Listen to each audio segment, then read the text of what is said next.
Agus pun terus memanggil namanya Pak Budi. Pak Budi, Pak Budi. Betapa terkejutnya setelah melihat ke arah kakinya Pak Budi, ternyata kakinya itu nggak napak di tanah, guys. Dan lebih parahnya lagi, itu kakinya kebalik gini, guys. Jadi badannya ini ngadep ke depan dan kakinya ini ngadep ke belakang. Assalamualaikum warahmatullahi wabarakatuh. Hai guys, kembali lagi di channel Filosof Aprida.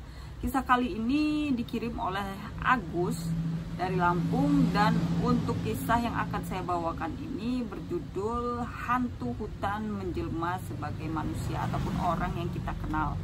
Nah, di sini hantu hutan menjelma sebagai Pak Budi.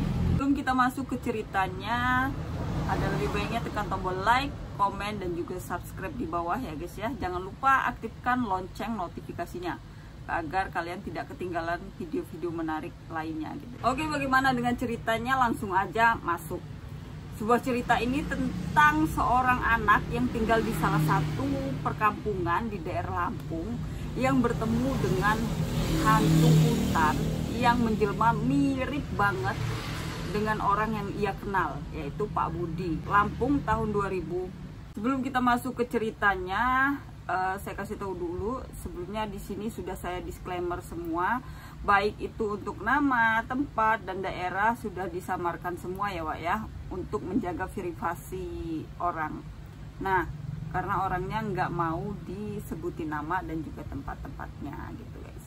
Nah, bagaimana kisah cerita lengkapnya? Langsung aja kita masuk ke ceritanya guys. Let's go. Belum masuk ke ceritanya, di sini terlebih dahulu saya akan menjelaskan nama-nama yang ada di cerita ini dulu guys. Yang pertama itu yang bernama Nila, ini adalah ibu dari Agus. Agus ini yang menceritakan kisah ini guys. Nah, kita sapa aja dengan Ibu Naila biar lebih enak gitu ya kan. Dan ayahnya ini, ayah Agus ini kita panggil aja Pak Rozak. Nah, Pak Rozak ini adalah ayahnya si Agus atau suaminya Bu Nila gitu. Nah, ayam pun berkokok, tandanya menunjukkan bahwa pagi sudah tiba.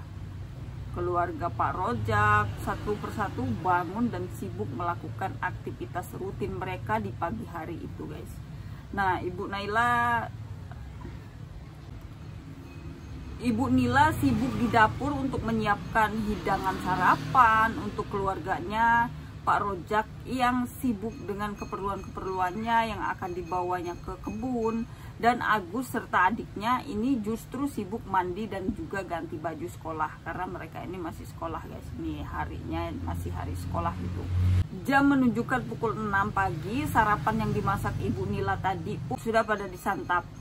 Ibu Nila dan Pak Rozak sarapannya di meja makan, sedangkan Agus dan juga adiknya ini sarapan di depan TV sambil nonton TV.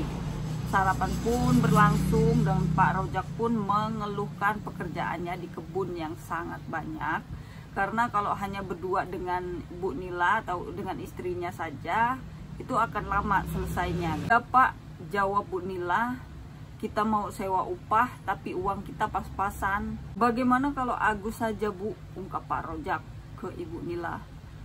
Dia kan sudah besar, sudah mengerti ya, walaupun kita nanti akan ngajarin dia juga, perlu diajarin juga untuk biar dia tahu kerja capek, biar dia terbiasa juga. Ya Pak, jawab Bu Nila. Kebetulan Agus juga tahu jalan ke kebun kita nanti.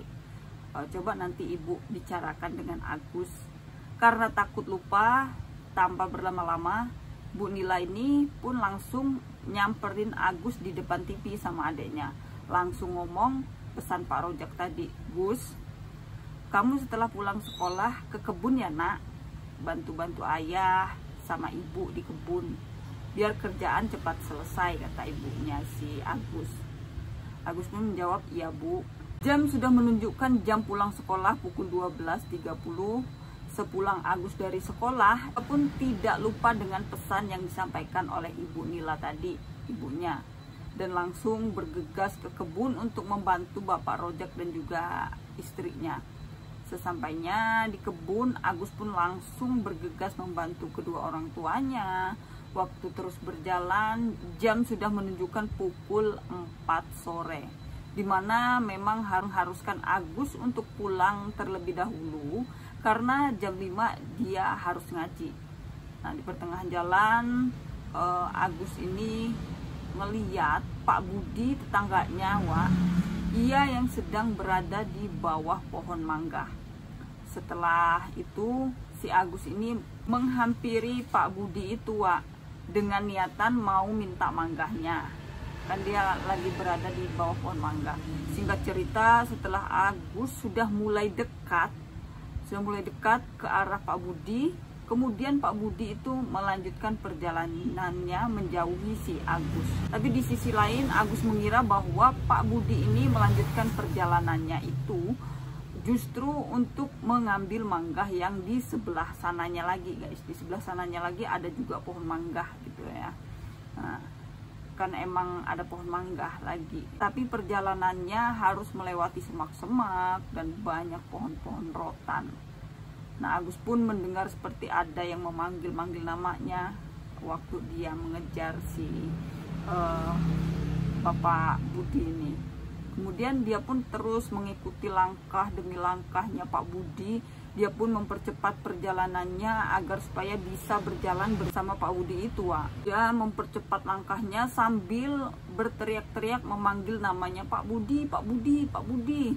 Namun tetap saja Pak Budi ini tidak menjawab dan tidak menengok si Agus tadi.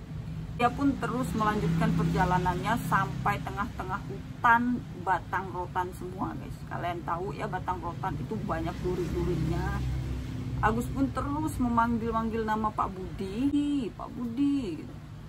Dan Agus kepikiran ini udah jam berapa ya? Karena dia ingat bahwa jam 5 itu dia harus ngaji. Dan tanpa sengaja Agus pun gak sengaja melihat ke arah kakinya Pak Budi, guys.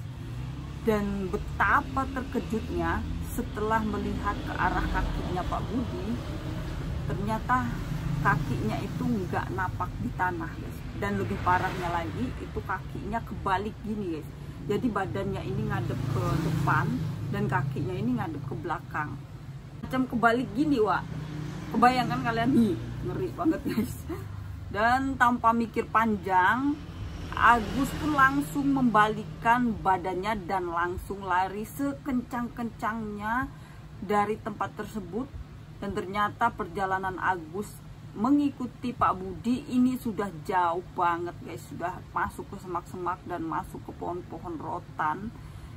Ternyata Agus baru sadar bahwa itu bukanlah Pak Budi.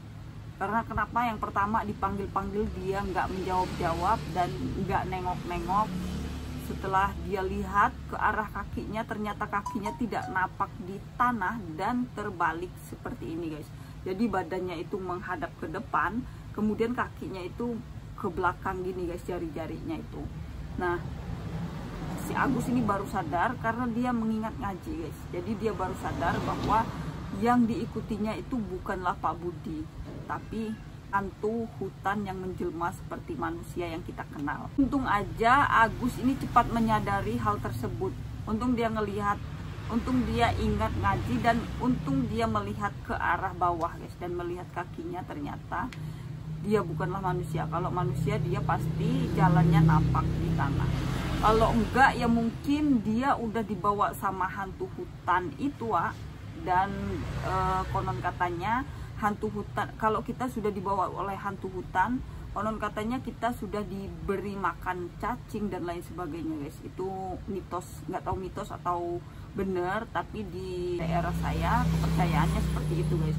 Jadi kalau kita itu mitos atau enggak saya nggak tahu, tapi kalau di daerah saya, kalau kita sudah dibawa oleh hantu hutan tersebut, otomatis kita sudah diberinya makan cacing dan lain sebagainya, guys. Untung aja Agus ini masih sempat sadar, dan akhirnya Agus pun berhasil keluar dari hutan rotan. Singkat cerita, Agus pun berhasil keluar dari hutan rotan dan langsung bergegas pulang ke rumahnya, guys. Tanpa nengok kiri kanan, dia langsung cepet-cepet jalan menuju ke rumahnya.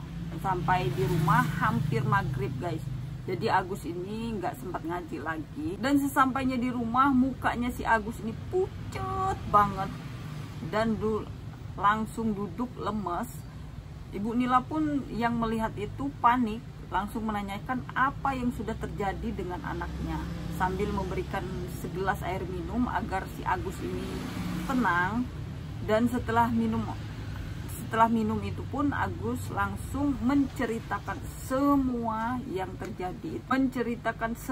terjadi dengan ibunya, bahwa dia hampir saja dibawa oleh hantu hutan yang menjelma persis banget sama Pak Budi, Bu. Bu Nila pun langsung istighfar, astagfirullahaladzim, dan langsung memeluk Agus.